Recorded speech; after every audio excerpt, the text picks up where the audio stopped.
Hello, I'm Bob Westrope. I believe these things to be true. 1. We live in an age of abundance, where for the first time we have the means to eradicate human suffering, want, and need. 2. Our world is in unprecedented danger.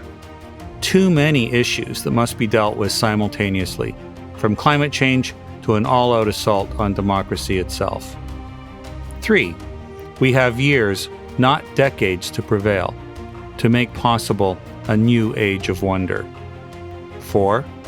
The root problem is a systemic global leadership insufficiency. 5. We can't rely alone on current systems and structures to address this insufficiency. It's time for big ideas. And 6. It's on us to fix it. The Boom Xers born from 1946 to 1980. We have the experience, networks, power, money, time, and most importantly, the motivation. It's our children's world. It's our legacy. Join me as I explore the big ideas needed to inspire our generation to action. Ideas offered by leading thinkers, doers, and activists, united by the understanding that we all share one very small and very fragile planet. Before we start, the Boom series of podcasts will be brought to you by several sponsors.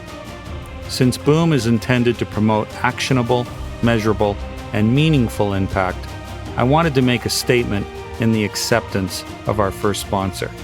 That's why I invited Story Miners to be the first to support us. Looking at the 10 years we have to fix the world, each of us will undoubtedly face situations where success will depend on painting a super clear picture of the future. The possibilities each of us sees and the means to get there have to make it clearly into the hearts and minds of our friends, fellow citizens, employees, partners, and customers. If we can't make the future clear and compelling, how can we expect others to join us to achieve it? Practically every leader faces the challenge of reshaping their organizations to meet whatever tomorrow brings. They must experiment while leading at the same time. It's not easy. Story Miners understands that strategy is best expressed as the story of who you are and where you want to be next. The easier that story is to understand, the more people can see themselves in it. That means faster and longer-lasting adoption. Story Miners are masters at this, with over 1,000 assignments, over 20 years, in 24 countries as evidence. To learn more about Story Miners, see the link at the bottom of this podcast. Let's get started. Today, I had chills running up and down my spine. Not because of the abomination of Ukraine and the hourly reminder of all that is evil, and yes, too, of greatness, but rather that I get to talk about the thing that started me on my journey. From a pretty conventional, late middle-aged, privileged, center-right white male to one who believes in the existential need for transformation and an age of wonder for all, and who has been seemingly focused only on the threat to democracy from actors foreign and domestic. Fittingly, it started with my personal transformation. Coming off a pretty devastating business failure at the age of 55, what I like to refer to as my teachable decade, I had decided that I was going to become an executive coach and help the CEOs of small to medium-sized businesses tap into their inner innovator. That evidently was my superpower, not the coaching bit at which I was nondescript, but rather the innovator bit at which I was pretty good, if I do say so myself. Having committed myself to coaching and mentoring business leaders, I decided to create a personal business website in which, among other things, I shared interesting factoids related to science and technology, the field or sector that interested me most. The intent was to associate myself with all those cool and interesting factoids. The catastrophic business failure aside, I had spent my life in and around what most would call the technology space, and I considered myself pretty much at the top of the game, certainly compared to my peer group and to my friends and family. As certain about that as I was so many things, I set about putting an hour or two aside each day to read about science and technology. I must point out that I did so as a wired scientific American and popular science kind of consumer of information, not as someone who actually invented microchips or wrote code. And then a funny thing happened. I started to read about advances in material science, energy, transportation, food, national security, health, education, and space, and so much more. And something like 5,000 articles and 1,000 hours later, I came to an epiphany. I had known jack shit about what was going on in the world of science and technology. What I was reading about was science fiction, a world of advances almost beyond comprehension, from autonomous vehicles, robotics, quantum computing, to artificial intelligence, and again, so much more. Where I was ending a career that assumed we lived in an age of scarcity, I realized that I was one of the humans lucky enough to be alive to witness the stealth emergence of a new age of abundance, where science and technology were this close to addressing virtually all of human want and need, and I was alive to see it. Ray Kurzweil. If you don't know his name, you should. He and a handful of kindred thought leaders proved to be the catalysts of my intellectual, emotional, and philosophical landing, as it were.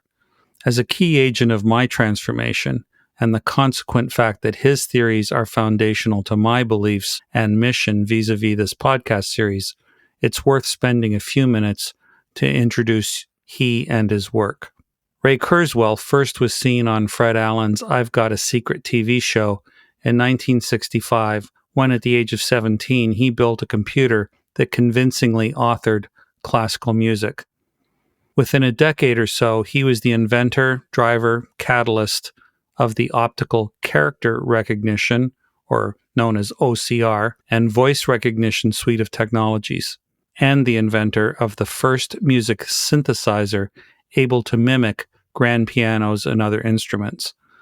By the 1980s, Kurzweil was one of America's most successful inventors, entrepreneurs, and the accolades have since only accelerated. He was then, and remains today, one of the world's most controversial futurists. I suspect and intend that through the life of these podcasts, we will often return to the work of Kurzweil. However, for our purposes today, there are 3 points worth illuminating. The first is that Kurzweil conceived of the law of accelerating returns, a point of view that stated that as technological capability doubled every X time increment, its cost halved, and that critically, the time increments kept halving in exponential fashion. That is from 100 years to 50 years to 25 years to 12 and a half years, and so on. As he is wont to say, if you take 30 linear steps, you get 30 steps. If you take 30 exponential steps, that is 2, 4, 8, 16, etc., you get to 1 billion. There is a tremendous amount of substance and controversy to consider in this law, but the bottom line is that information processing speed, bandwidth, and storage capacity, all of which have been significant inhibitors over the first 3 decades of the internet, are in the process of becoming, for all practical purposes, free and unlimited, with staggering consequence. To illustrate, the cost of processing a gigaflop, that is 1 billion calculations per second, of data cost in inflation-adjusted dollars $150 billion in 1961 versus 2 cents in 2020. Yes, you heard that right. US $150 billion in 1961 versus 2 cents 2 years ago. Likewise, over the next 30 years, the speed of our most powerful computers has increased from 125 gigaflops per second as recently as 1993. That's 125 billion calculations per second, to 450 petaflops, which is 450 times 1,000 times a trillion calculations per second. More to the point, the doubling halving is accelerating, meaning that the application of information processing is expanding into every facet of our life, from ubiquitous instant facial recognition to the Internet of Things. Indeed, Kurzweil argued in his 2005 book, The Singularity is Near, that by 2015 we would have a computer that would surpass the brain power of a single mouse, and that by 2023 it will surpass that of a single human, and that by 2045 that of all humans of all time. It's noteworthy that a computer that could match the processing power of a brain was introduced in 2018, just 3 years behind the time predicted by Kurzweil. Now here's where it gets odd. For when a computer has the capacity to access all human knowledge of all time, Kurzweil argues that transcendence will occur. That is, the machine will become sentient and self-aware, and arguably much, much more than the sum of our human parts. This point in time is known as the singularity, the pivot point where man becomes something much more than man, very, very, very quickly. Remember that exponential trillion times a trillion kind of gains? With the not unimportant consequence that humans will achieve immortality. Needless to say, there is a fierce debate about the likelihood of such an event, or its timing, or of course the rightness of it. But curiously, I have not found a pervasive view that argues much against the fact of change up to that event. Certainly, amongst the digerati, there are those that argue passionately that X won't happen until Y, but the delta is very rarely materially different from Kurzweil's prognosis. The second point worth noting is who Kurzweil works for, or perhaps more accurately with. As of 2012, Kurzweil became Google's director of engineering. It seems a misnomer because he really seems to be the director of singularity for the most powerful company in the world. It is evident that Kurzweil has at minimum been a catalyst for Google's acquisitions, evidence that Google expects to take a commanding lead in such areas as artificial intelligence, robotics, and healthcare. Remember that focus on longevity, the immortality thing, to name a few. This is not a conspiracy theory. Many very smart and well-intentioned people have placed a very big bet on Kurzweil's vision of the future. There is even Singularity University, a Kurzweil initiative co-founded with Peter Diamandis, billionaire inventor entrepreneur in his own right and founder of the X Prize, and supported by Google, Genentech, Autodesk, Nokia, and Cisco, with its campus located on NASA's Ames Research campus in Silicon Valley. The question I asked myself was, what did they know, suspect, or intend that I didn't?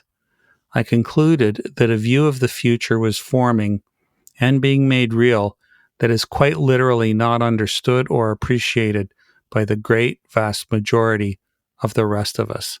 A community was coalescing that sees the next 10 to 20 years as being the evolutionary pivot point for life as we know it, a period that will thereafter see the course of evolution set possibly forever. For the most part, this powerfully hopeful vision for the future captured me whole and set me on my path to what I came to call the New Age of Wonder. The problem, of course, is that the emergent techno-reality he described of the last 20 years was also scaring the shit out of at least 40% of the world's population, who decided that the past was a better place to look for inspiration and guidance, even though they had never heard of Ray Kurzweil. If nothing else, the last several years have taught us that there is a great divide between those excited by the future and those who fear it.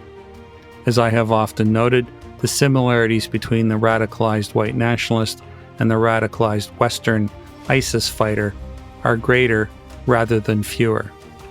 It's clear that a void exists that was one time, for better or for worse, filled by religion, gender, class, and race. providing the guardrails or constraints, depending on your position, that provided for a reasonably stable society. But it's clear that that void exists. We are fortunate today to be joined by one who can help us better understand and even define this void and what is needed to fill it. His name is futurist Nik Danaylov, described as the Larry King of the singularity. His 2017 book, Conversations with the Future, 21 Visions for the 21st Century, was a bestseller. Likewise, his Singularity at .fm podcast was the first and remains the most popular and widely recognized interview series in the niche, exploring technological singularity, transhumanism, exponential technology, and the future of humanity. It is this latter theme and his big idea that we will be exploring today. So, Nik, what is your big idea? Well, my big idea is that we need to rewrite the human story. Because I claim that our story is what determines our future. So that's it. Okay, we're done then. That's quite the thesis. So expand on that clearly. Well, the literary critic Kenneth Burke once said that stories are an equipment for living because stories tell us who we are, where we're coming from, where we're going, what are we supposed to be doing, what are we not supposed to be doing, what is right, what is wrong, what is proper, what is improper, and how are we to live our life. And so every time when we meet a new problem, we seek guidance into our stories. So let me give a famous example. One of the smartest people in the world of his day, Oppenheimer, he was the man behind Trinity and the Manhattan Project. And when the bomb went off, the test bomb went off in the desert, he could not use science, even though he was one of the best, most educated, best educated scientists in the world. But he could not use science in order to explain, contextualize, and put in perspective the phenomenon that has just occurred. And the best thing that he could do was go to the Bhagavad Gita and quote Lord Krishna in saying, I am became death, the creator and destroyer of worlds. Mm-hmm.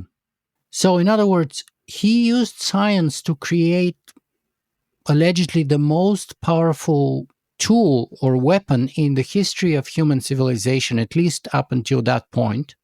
Mm-hmm. But he couldn't understand even the very meaning of what he had created unless or until he had used an ancient story to put in perspective and contextualize that tool. Mm-hmm. Stories, as I said, give us a meaning and they inform what we should do and what we shouldn't do. They're like a GPS, like a navigation system. They're like our North Star. And so I believe that in the history of human civilization, we have had several major stories so far, and at least a couple of times when the human story was rewritten. Mm-hmm. Let me give you several examples.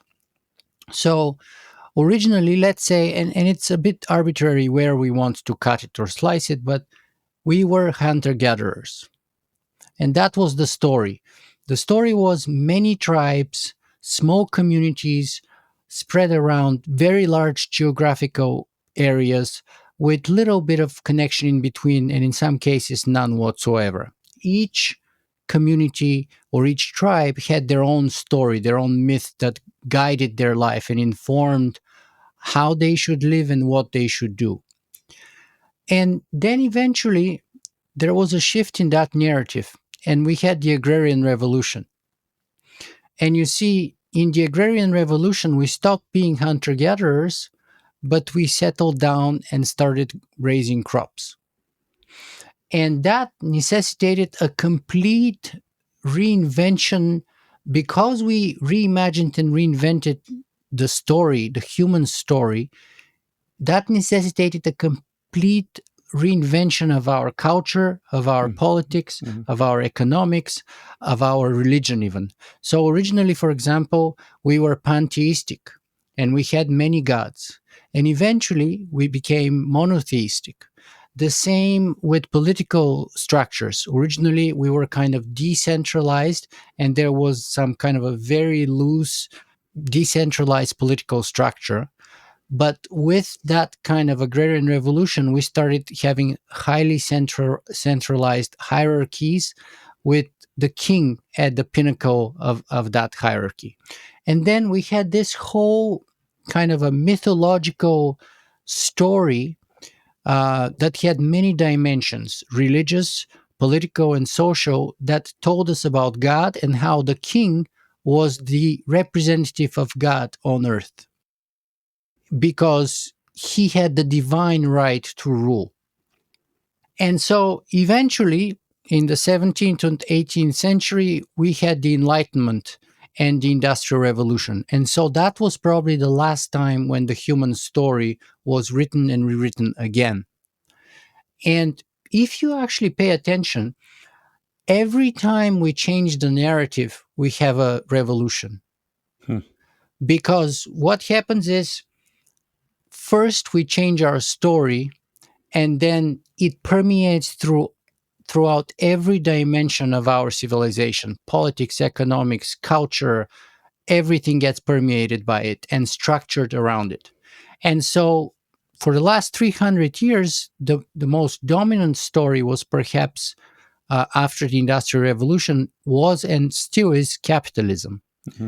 And capitalism gave birth to some other sub-stories, things such as democracy, money, or paper money especially, the collapse of the previous story, which was monarchism. And so in the case of after the Industrial Revolution, the king became a ceremonial figurehead at best, if the king didn't get beheaded completely. And the other part is that God also got beheaded along with the king. That's why Dostoevsky said that, you know, we have killed God. And people like Stuart Brandt, originally it was Nietzsche actually, but eventually Stuart Brandt and others said, we are now as powerful as gods, so we might as well start behaving as such. And so there is this kind of a narrative of the human story throughout the ages. And it comes from theological origins, but also scientific evolutionary biology origins. But both of those are interestingly converging and nearly identical, by the way. Right? So the human story in general has four major points. And the first time is this kind of a transcendence of our animalistic origins. So it's the story of progress. Now, in the theological sense, God created us in his own image, and then all the world thereafter us, and it became our garden, which is to say, the world is ours for the taking, to do with it whatever we please. Now, in biological terms, we are kind of allegedly the pinnacle of evolution, even though that's a misperception and misconceptualization of Darwin. But the most popular understanding is that because we are the most intelligent species on our planet, we are the pinnacle of evolution. And so there is this kind of transcendence, whether in the theological or in the evolutionary biological sense, where we transcended our ape ancestors to become humans, to become Homo sapiens, which means wise man. And of course, because we are the storyteller, we named ourselves that wise man.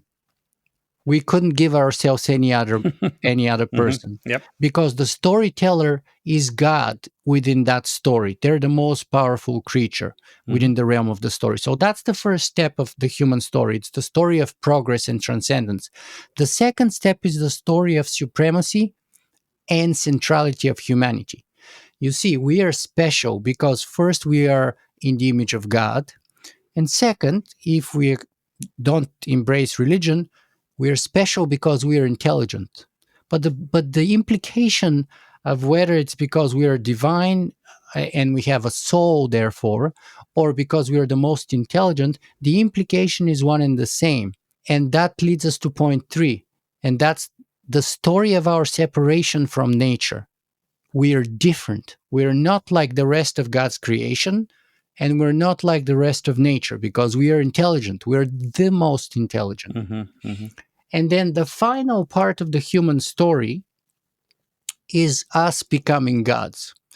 And you can have that in the theological sense, where many religions believe in sort of the second coming of a Messiah or the resurrection of the dead and then Judgment Day and all of those things, or in the other versions of kind of proto-scientific versions of that narrative, we have the version of transhumanism, which Mm-hmm. is another kind of a step, a logical consequence of humanism.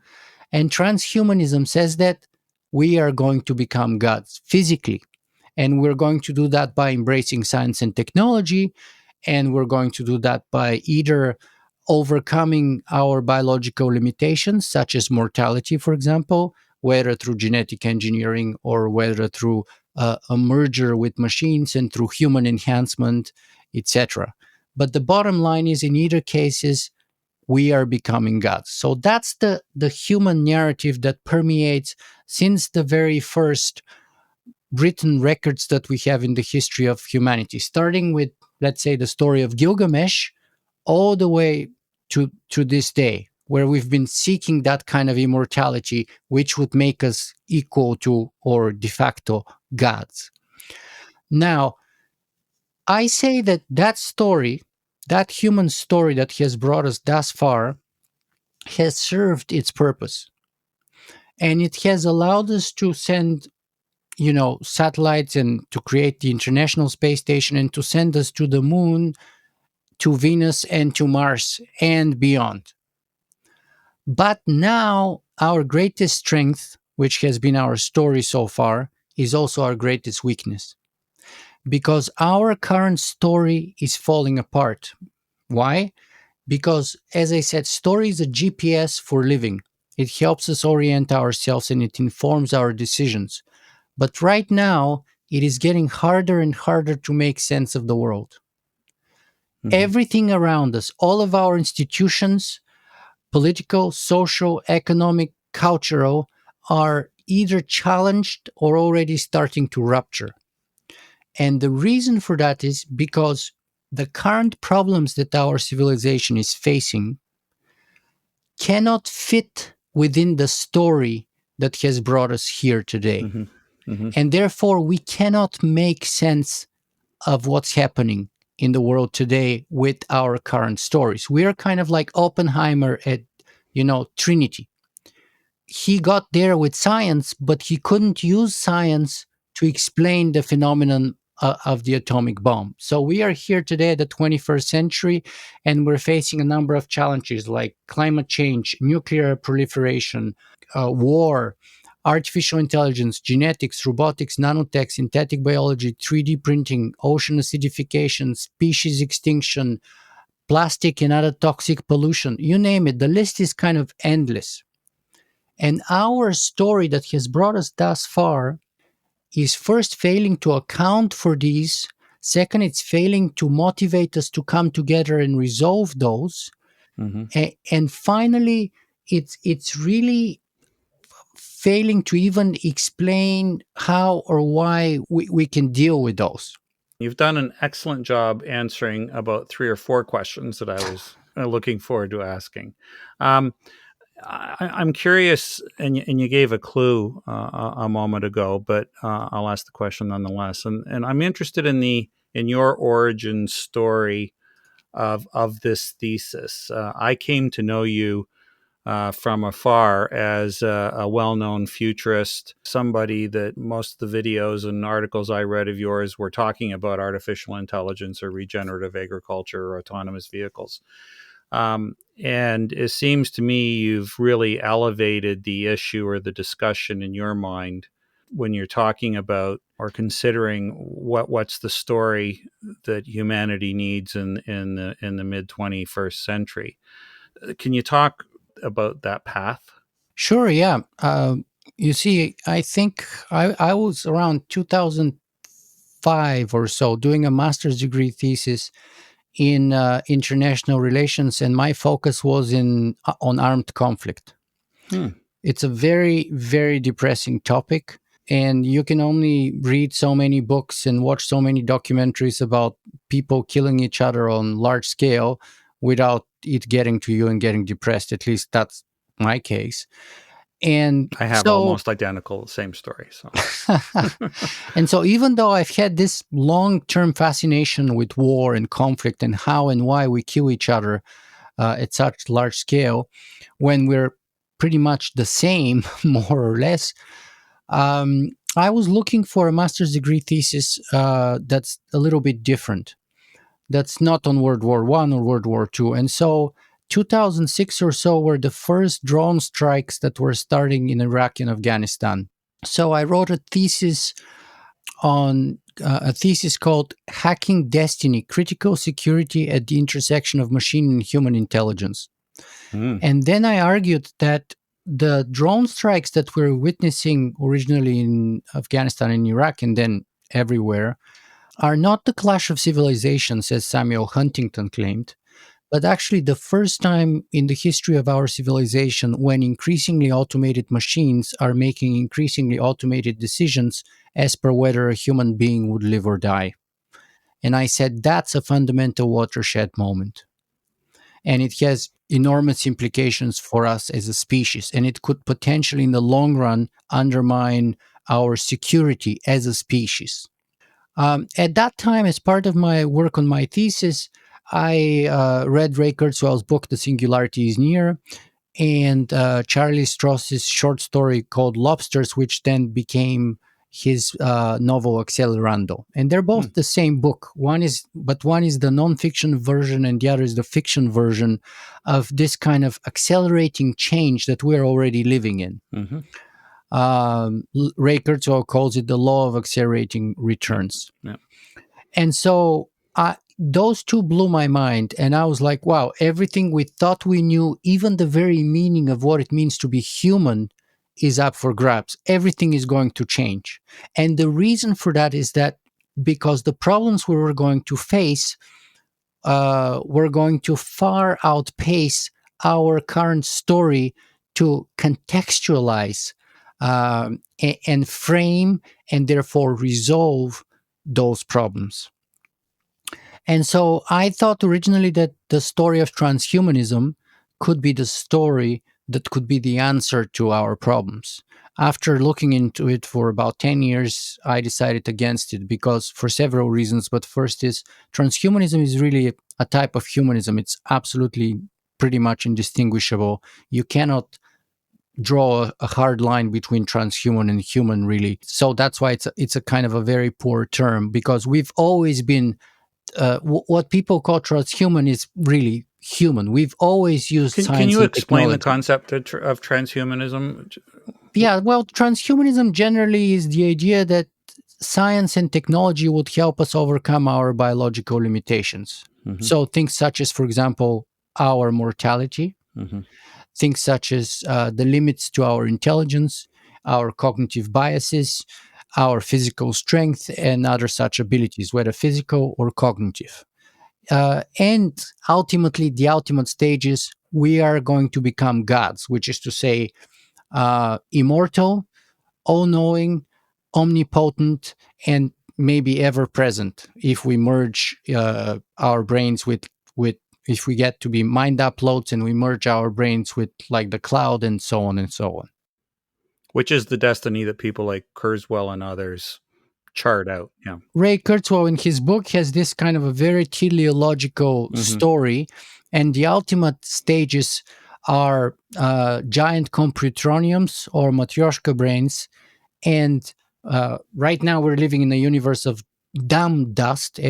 Most things around us are stupid now, but we're already starting to have, smart watches, smartphones, smart cars, smart homes, smart this and that. And so eventually we're going to have smart dust And for Ray Kurzweil, we're going to have a smart universe where Right. the universe wakes up. There is no dumb matter anymore. Every All particle in the matter. Yeah. universe would be smart matter. Mm-hmm. And so this is kind of a very teleological, very theological even view on the universe.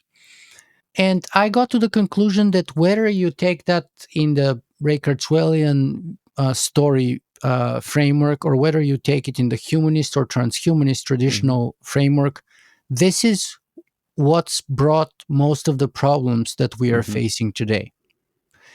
And so, just like we had to retell a new story around the 17th century so that we can have the Industrial Revolution and the Scientific Revolution and all the consequent changes, we now need a new story that would inform and guide us through this 21st century, which would be a very tricky century given the depth and the spectrum of challenges we're facing today. And so, in short, we need to rewrite the human story. I just have chills running up and down my spine. Your point of view or perspective is something that just resonates so completely with me that, and actually, interesting to see that it came from the same place, sort of that evolution of how do you create a world where war is impossible, taking you on the journey that it has. Not only with respect to war, though, because one of the reasons that made me kind of open up my eyes to the importance of story was the following. Look at many of the problems that we have. Many of those problems are absolutely, the science is clear, okay? They're undebatable, whether it's climate change, whether it's ocean acidification, whether it's toxic and plastic pollution, whether it's soil erosion. The science is very clear, the evidence is there, but we as a species or as a civilization generally globally are failing to embrace that and to take the proper action. We know the science, but we're not taking action. So what's the problem then? Well, the problem is that when you have a story, the story always comes first, by the way, and then you have evidence. So you take that so-called evidence and you evaluate whether it's good or bad, whether it's truthful or false, whether it's useful or not within your story. So you can have two people looking at the same exact evidence, but because they're looking at it through two different stories, they're going to end up with two different conclusions and two different types of actions, or failing to take action in the same exact context. And so I concluded that, we cannot give people more and more evidence because clearly they don't care about how much evidence we have. Mm-hmm. What we need to do is one of two things: either change their story, because that would mean that as I said in the beginning, stories are a tool for living or an equipment for living. So with that new tool, with that new context, they can look at the same old evidence, but they will now reach a different conclusion and therefore take different kind of action than before. So that's one way of action. Or the other is you have to figure out a way how to help people see your evidence as something that makes sense within their story. And both of those are very tricky and very challenging, by the way, because people live and die for stories. As Well, Nietzsche as we're said, seeing today. exactly. All wars, by the way, are first and foremost story wars. Mm-hmm. And that's the most important war, the story war, because the story war sets up who is the villain and who is the hero. The story war sets up the objectives. The story war sets up what is permitted and what is not permitted. The story war sets up the framework within which we have the possible resolutions. And that's with respect to all of our problems. So, I mean, that's fascinating. Clearly we're seeing all around us now, and you and I are doing this as we're both trying not to watch the news from Ukraine. But these story wars are rampant and actually amplified by bad actors right now. But it strikes me that generally there are the people that can't let go of the old stories, And there does seem to be a population of people looking for a new story, to use your vernacular. I hear you when you say you can't talk about facts, you have to change the story. But there is a competition right now between those who believe or are drawn to the past versus those drawn to the future. Can you talk a bit about that? Who was it who said that life is change seeking for stability? I think it was a famous psychologist. And that kind of captures the paradox of the human predicament. You see, on the one hand, we live in an environment and our universe is one of ever present change. So if there is one thing that's constant in our universe, it's change. It's Mm-hmm. always been there. Chances are, as far as we can see, it always will be Always will there. be. Yep. On the other hand, we're yearning for stability because that's how we're wired. Biologically, that's how we evolved. We evolved to seek stability. And so we're constantly kind of fighting this battle both within and without ourselves. So that's a very normal sort of human desire to hang on to whatever we think is something that we know, whatever is something that used to work. The problem with that is that it could be suicidal. Why? Because you can have a solution to a problem. Life is basically a solution to an environmental problem. Mm-hmm. The human species, every species on the whole biological spectrum is one solution of the problem of life within a certain evolutionary biological niche. And so if you hang on too tight to, let me try and translate this into kind of like I don't know if your audience is more business oriented or what kind of people they are, but maybe give a couple of examples to make it more understandable.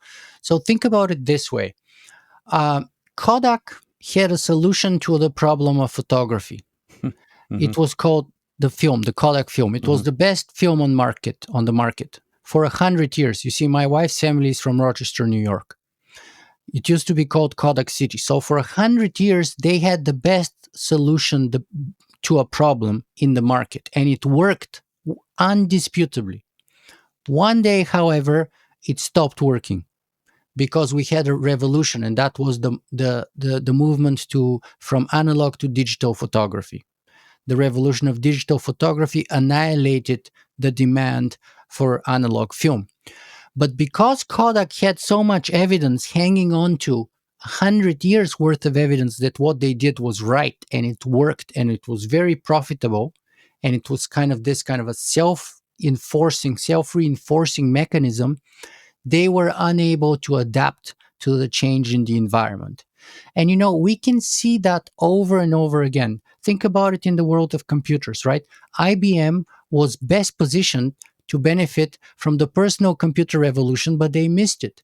And that's why Apple and Microsoft became giants. Well, Apple and Microsoft were best positioned to benefit from the search engine revolution, but they were hanging too tight to their own kind of a product and answer to a problem. And that's why we had Google and LinkedIn who became giants. Mm-hmm. Google was best positioned to benefit from the social media revolution, but they missed it. And that's why we had YouTube and Netflix who became giants, right?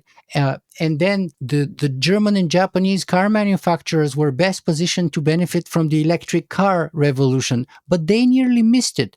And now we see that Tesla has emerged as the leader, Mm-hmm. right? So basically, every time we have a revolution, it's like a meteorite strike. And the dinosaurs, no matter how big and how strong they are, they die out. They either adapt to the Mm-hmm. change in that environment or they die out. And it doesn't matter, Kodak was a $28 billion company with 100,000 employees in 1998. It doesn't matter. You're Mm-hmm. obsolete, you're dinosaur, you're dead, right? And so it is not that we have a choice, really. It is not like change or no change. Those people narrative that you're telling us, people have this yearning to go back to the golden age.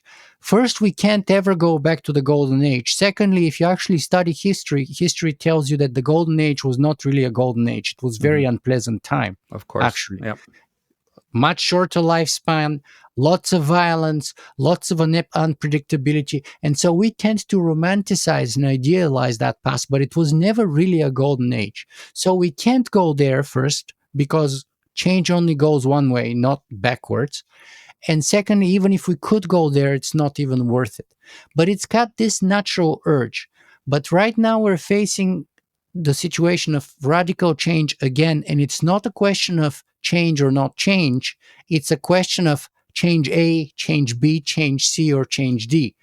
Do I have change imposed on me by doing nothing? Or do I try and steer the change that's coming my way to the best, most beneficial direction that all of us can benefit within and hopefully save our civilization from collapse? One of the interesting things, too, I recall from, if I'm correct, with both Kodak and IBM, the irony is that the early patents that were filed by both, they were the first ones to look at personal computers and, case of Kodak, digital cameras, and yet still, as you point out, missed. Kodak invented digital Yeah, photography in yeah, exactly. 1975, Yeah, had the first patents, but it did not pay them to embrace digital photography exactly. Yeah. because they had Yeah. a business model relying on paper and chemicals. Mm-hmm. And that was the problem. It didn't serve them. And, there is always a price to be paid for change. There Mm-hmm. is always a price. And if we're not willing to pay the price, we pay the consequences. So I describe, or I view the future, the one where we as a species benefit from technological development in a just and equitable fashion, a sustainable one. It sounds very much like the future that you ascribe to. So if that's an age of wonder, and the human story today is not sufficient to help realize that, what is the story, and how do we get there? Okay, so first, I want to bring one extra dimension, Mm-hmm. perhaps, and that's the dimension of ethics and the nature or the essence of the challenges that we're facing today. So, I wouldn't say that we're living in the age of wonder necessarily for that reason. And here's what I mean by another dimension, and kind of recontextualizing the current problems. Mm-hmm. So think about it this way. I would suggest to you that there is no such thing as climate change, soil erosion, species extinction, ocean acidification, artificial intelligence, nuclear proliferation, you know, blockchain Mm-hmm. challenges as separate challenges, global pandemics, and so on. I would suggest to you they're not a separate issue. I would suggest to you they're all exactly the same problem that emerges over and over again in all these different realms. So the question then is, what is the problem? Well, the problem is the fact that our technological and scientific prowess has now far surpassed our wisdom Mm-hmm. and our ability to control it and utilize it in a safe and non suicidal manner. That is the nature of the problem we're facing. There is a gap between our power, which has grown exponentially in the last 100 or 300 years since the Industrial Revolution, and our wisdom to control that power, which has not kept pace with the growth in our power. And what that means is that we are not facing a technological problem. Look at specifics here. Look at climate change. We know the science. The science is very clear. We have many, if not most, of the technologies and science necessary or required to start making a difference today, to have already started making the difference 10 years ago. But we're not doing it. That means that the failure, therefore, is not in the science and in the technology, but the failure is within us. It's an ethical failure. It's a moral failure. That's why all the work that I have done in the last 15 years has been based on the thesis that technology is necessary, but it is not sufficient. Because technology is how we do things, but it is not why we do things, and it is not what we should be doing. Technology is merely a tool, it's a means to an end, but it is not the end itself. And therefore, if you mess up your why, and the why comes from us, you can have the best possible how, the best possible technology, but if you mess up your why, you're going to end up doing more damage than good. And that's why my call has been originally a return to the why, because the why informs if or when or how, what kind of technology we're going to use towards what kind of purpose. And the why is derived out of our story, right? And our current human story has basically given us a blank check, right? We are as powerful as God, so we might as well start behaving as such. Stuart Brand. Mm-hmm. Or we are the pinnacle of evolution because we are the smartest species on the planet. Or we are in the image of God and the world is just our garden and therefore ours for the taking. It doesn't matter whether you take the humanistic, the theological, the evolutionary biological, or the individualistic market capitalist story. They're all the same story in a different guise. And that story has brought us far. It's been useful in many ways. But the problem is now our greatest asset is becoming our greatest weakness because it's pushing us towards civilizational suicide, right? So we can no longer have this blank check. We can no longer use exponential growth in a limited material resources system like our planet. Sooner or later, exponential curve within a limited resource environment, you have population collapse. And that's what we're trying to avoid. And to avoid that, first we have to wake up to that fact. And second, we have to seek guidance to where we want to go and why we want to go there. And all of those things are derived from our story. So the civilizational collapse or suicide, degradation, erosion, whatever we want to call it, I believe we're in the midst of that. I believe it's imminent. What are your thoughts? I mean, do we have 100 years to sort this out, or is this something that you believe somehow we need to address? I don't think the future is written in stone. And in fact, the book that I'm working on right now starts with a quote, which is one of my favorite quotes from Cory Doctorow. And it kind of reshifts the focus away from futurism, if you will. And I'm supposed to be a futurist, but this is how I became a storyteller, or why. And this is the quote from Cory Doctorow. He says, quote, "I make no claim to predicting the future. I make up stories. Stories are better than predictions. Predictions tell us that the future is inevitable. Stories tell us that the future is up for grabs." So basically, when you're asking me to give you a timeline, you're making me make a prediction. And instead, what I think is more useful to do is to tell a variety of stories, which is why my previous book is called 21 Visions for the 21st Century and covers all possibilities from complete sort of extinction, AI gigawar on a global proportion, nuclear war, all the way to kind of utopia, if you will. Because some versions of transhumanism may end up with sort of a utopia where, you know, we kind of live in the age of abundance and there's no scarcity and we live forever and everything is materializing for us the moment we desire it, etc., etc. And all the other possibilities in between those two ends of the spectrum of future possibilities. And my desire is for us to create our own story, to be the author of our own story, both as individuals, but also collectively as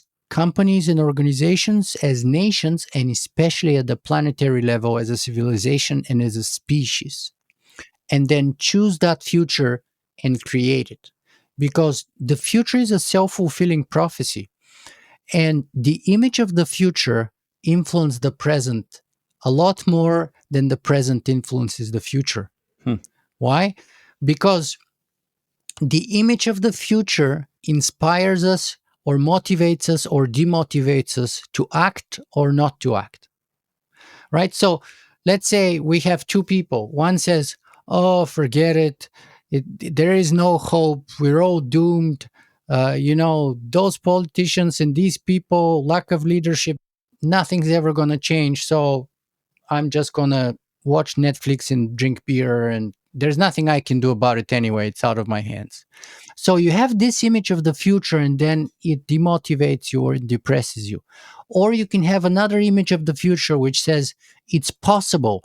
What we do makes a difference. And most importantly, that image of the future can inspire you to actually create it, Hmm. right? Just like, for example, the engineers who watched Star Trek episodes created the first generation of the Motorola Razr phones, right? So you had first the image, that kind of thing, which then created itself into the present.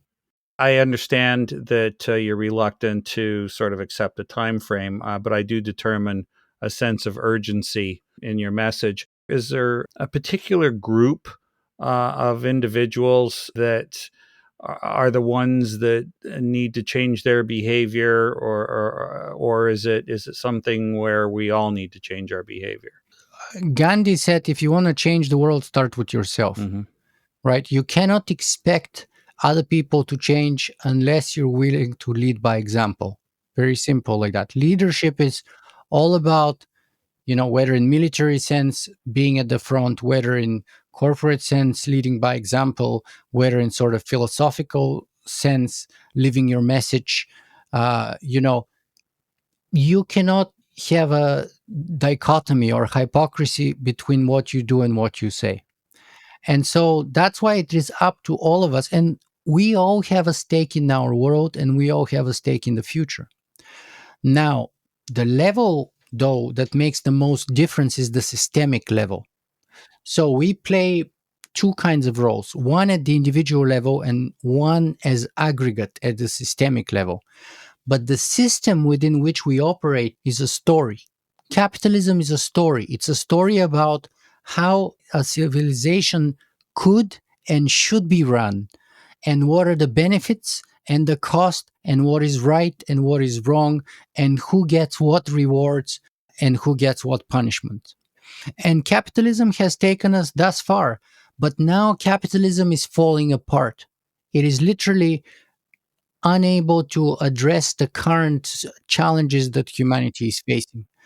Some people were way too optimistic just, 25 years ago when I was still a student uh, in political science. We were reading Francis Fukuyama's end of history argument. And the reason why he claimed that was because capitalism was not only the best. You see, the 20th century was the clash of three stories: fascism, communism, and capitalism. Those are three stories about how our civilization or humanity in general should organize itself under. And fascism went away first with World War II, communism collapsed in 1989, and then capitalism emerged victorious. And for Francis Fukuyama, that was the end of history, because not only capitalism was the best story that we have ever told, but for him, it was the best story that we could ever tell. From then on, all we could do is like little tweaks, but it's all going to be the same, more or less. That's the pinnacle for him. Well, the events of the first 2 decades of the 21st century have put that thesis to shame. They have proven beyond any doubt, in my opinion, that with that story, we are unable to resolve or even begin addressing and resolving our challenges. And if we fail to do that, we could even literally go extinct as a civilization. And that's why our institutions are struggling so much and collapsing in some sense. Uh, and that's why we are so confused. That's why we cannot make sense of the world anymore, because we make sense of the world with the stories that we have. That's how we do it. We take the evidence the world gives us and we put it in the context of the story we already have. And the most shocking thing is when you have irreconcilable differences between the two. And so some people can decide to be in a complete denial of reality, in that kind of a situation, or others, and I think that's the smart, and because the first decision is basically a suicide. Denying your reality is a suicide. Or the second is to decide to change and to rewrite the story, to write a new story, a better story. How optimistic are you? I should have asked, do you have children? No children. Well, there are children out there. I have a 31-year-old daughter. I have a new grandson, and certainly I fear for their future. And you talked about a nihilism. One of the things I'm intrigued with is talking to the young people I have over the last several years. Is on the one hand just how incredible they are as individuals and the potential they have, but also unfortunately if not nihilism, just a non-belief in the future. The future is not something that they see as holding promise. And so I wonder, as we have to close this, how optimistic is it that the children in schools, classrooms today are going to be able to contribute to and profit from the news story you're talking about? So, not having a positive view of the future results from the fact that the story that we currently have in our heads about the future is a negative one. And that's why people are unmotivated to take action. If you want to change that and help them be proactive rather than passive, then you have to change that image of the future. And you change that image of the future with a new story. And you would know if your story is working or not as per whether it is being embraced or not. Mm-hmm. If that story, because you can't go to tell people, oh, you're not embracing the story of the future. No, that means that that particular story doesn't work, is not appealing to them. A good story is viral. People are helpless in the face of a good story. Just like, for example, when I read the technological singularity concept and Accelerando, my mind was blown so much that I had to tell everyone that I met and started a blog and a podcast on the topic of the technological singularity, because that story was blowing my mind and I wanted to share it with everyone. That's how you measure whether a story works or not. Is it viral? Right? The same with religion, by the way, which is another story. Many people most recently experienced that same phenomenon with blockchain and cryptocurrencies, by the way, right? So you need to find a story that talks to those young people. And it is perfectly fair for them to not be interested in our story. Mm-hmm. So that's why we need to rewrite the story, because the old story of I need a house with 2 garages and, vacations and this and that in a corporate career doesn't appeal to the millennials and the new generation. And they're a lot less interested in the story of wealth, material wealth. They're motivated by stories of making a difference and other things in life. And so we need to tell a new story to motivate that new generation. That's how you create a revolution. And so this is a wrong question to ask at the end, but you describe the personal narrative or story and the business and the national, and I think we're probably more interested in the global story. How do we build the aggregate story? What is the aggregate story? Where does it come from? There are several layers. So first of all, we have to become aware of the importance of story so that we stop being slaves to it. That's the first step. You have to become aware of the story, because we all have our stories, but we can choose to go beyond them and to change them. Because as Viktor Frankl says, between input and response, there's that little space. And in that little space is where our freedom lies. And we can choose the story within which we examine the input and decide our output. And that's how you can kind of transcend your limitations or your environment, like he did in Auschwitz. So, at the personal level, we have to start by taking responsibility for and becoming authors of our own stories. That's kind of at the personal level. At the global level, though, we need a story that's no longer just the human story, but that embraces all sentient life, because in the future we might have to contend with AIs, with transhumans, with alien intelligences or species, or with animal uplift, which is to say super intelligent animals and so on. There's going to be all kinds of crazy concoctions of beings, of sentient beings, yes. And so humanism is a form of racism, it's a form of speciesism, which is why it has given us the blank check to kill 72 billion animals annually and 1.2 trillion aquatic organisms annually, right? Because we think we're special. But if the AIs embrace the same story like us, we have humanism. If the AIs embrace AIism, then we're going to have a war, because they would say they're the pinnacle of evolution, just like we said. And if they behave as irresponsibly as we did, it will be war and potentially our extermination. And and so the way out of it is creating a global story which has space both for AIism and humanism and animism and other sentient beings. And so that story cannot be written by a single sex, cannot be written by a single nation, cannot be written probably by a single species either. It has to be kind of like the story about story, the story which sets up the rules of conflict resolution. Think about it this way. When we go and play in the World Cup of soccer, all the nations of the world compete against each other with mutually exclusive interest in a direct situation of conflict and scarcity of the sort of the World Cup. There's only one World Cup. But yet we embrace the rules. And what are the rules? The rules are a story that tells us how to play the game. And once we embrace those rules, we don't go on the soccer field with AK-47s against each other or with the tanks, but all the conflict is directed towards the conflict resolution mechanisms that are already embedded within that game, within that story. And so you have a situation of conflict which is peacefully resolved. And so in the end, we're all better for it because we enjoy the World Cup. There is only one winner, and Brazil is not going to be happy when Germany wins and so on. But we all legitimate and recognize the outcome, and we're all better for it in the end because we've all agreed on the rules. So what we need today is a similar story at the global level, which creates the framework within which all the other sub-stories can peacefully coexist, right?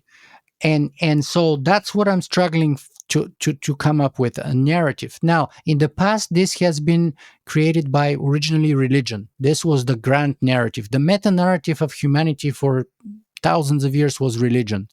Then in the 1700s, with the Enlightenment, we had science. That was the new meta-narrative.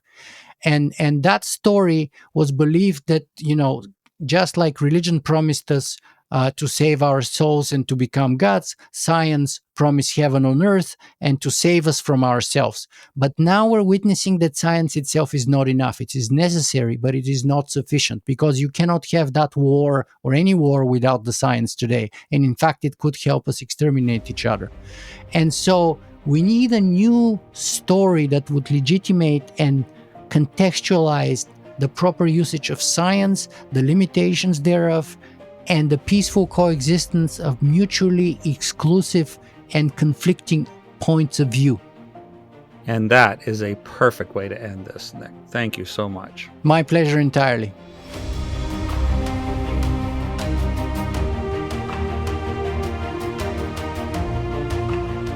Here's my take on my conversation with Nik today. He asserts that humanity needs a new story. How incredibly, sadly, frustratingly, infuriatingly, and wondrously true. Also, without detracting from the power of his proposal, obvious. Obvious as today, with up to 4,000 dead civilians in Mariupol, Ukraine, we hear that Russia is considering the use of chemical and biological weapons, and that its best friend and strategic partner, China, is basically okay with that. Obviously, we need a new story. I found it interesting that Nik's pathway to the profound need for global transformation started, like me, with the study of conflict. I recall attending an academic conference in the early 1980s as a graduate student studying conventional, that is, non-nuclear warfighting. Many NATO military officers were in attendance. I found myself unexpectedly filling in for an absent panelist in a discussion about the calculus of acceptable deaths in first strike, second strike, and third strike nuclear warfighting scenarios. Assuming that the Soviets just took out 5 of our largest cities in a first strike, with an estimated, say, 6 million dead, what would we target with our counterstrike? The same number of Russians or more? Assuming a counter-strike from the Soviets, how many deaths in what cities were we then prepared to lose? Not in weeks, months, or years, but in hours. As we debated whether the West could afford 25 to 50 million dead to defeat the Red Menace, I recall looking out the window on a beautiful spring day and concluded that while someone needed to think of such horrors, it wasn't going to be me. Thus started my transformation, albeit a 5 decades long one. It took me much longer than Nik to realize that our past, our cultures, laws, institutions, etc., and the narratives or stories they represented weren't so much wrong as they were just not working anymore. Certainly not as our societies needed. His examples of great businesses such as Kodak that missed strategic pivot points, often of their own making, only to collapse, to disappear, was particularly resonant. Despite the universal acceptance that change is a constant, he reminds us that the human tendency is to hang on for too long to what has worked in the past, and that not knowing when to let go, to evolve, can and will prove fatal. It is not too great a leap to suggest that so many of our sacred institutions, the very things we consider foundational, are, as we speak, committing, to use his term, suicide. So much for our foundations. For Nik, the elemental truth is that our species' wisdom has not kept pace with the tools that we have devised, and that consequently we can't make sense of our world with the woefully outdated story we keep telling ourselves.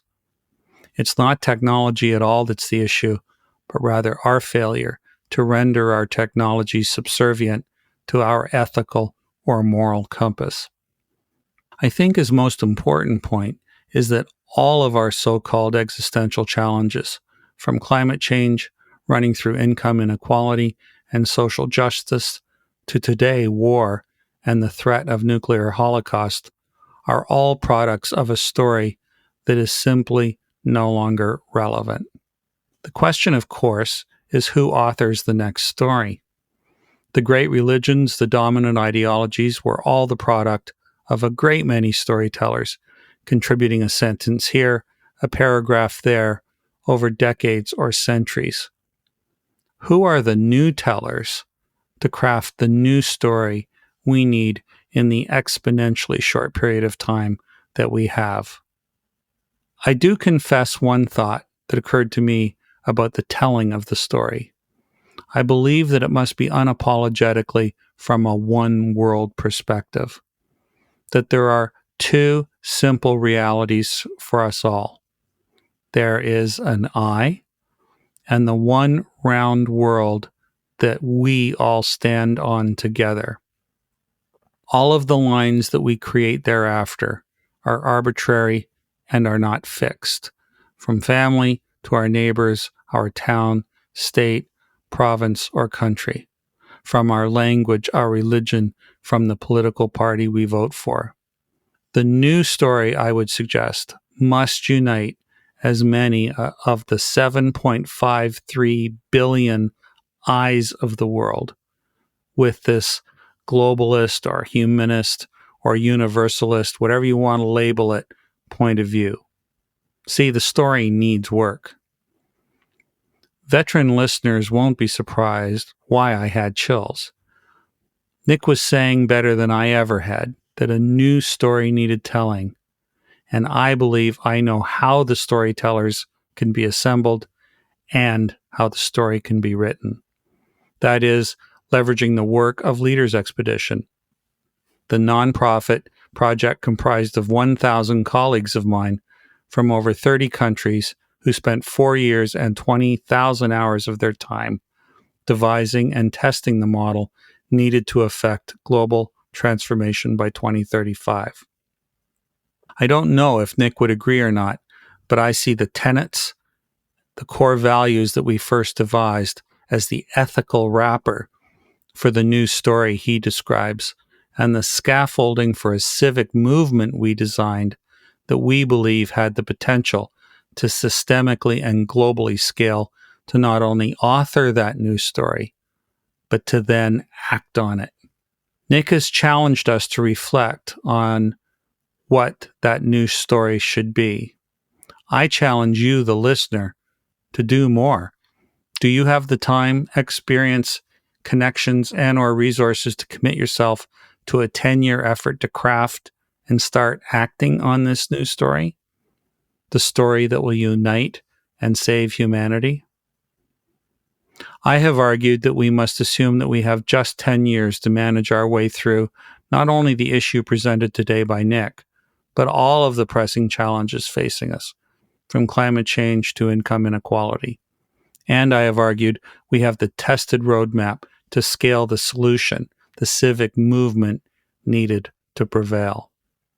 The Boom podcast and livestream are meant to elevate, leverage, and amplify that mission by provoking actionable discussions and challenging Boom-Xers, especially to facilitating the solutions that result, to use their time, expertise, connections, etc., to make possible a new age of wonder. My mission here is to find the founding investors and/or donors who likewise see a world of wonder as possible and within our grasp, and are willing to be the first to fund a civic movement with the scale, scope, and power needed to prevail. The funders who would rather save Earth as a precondition to going to the stars.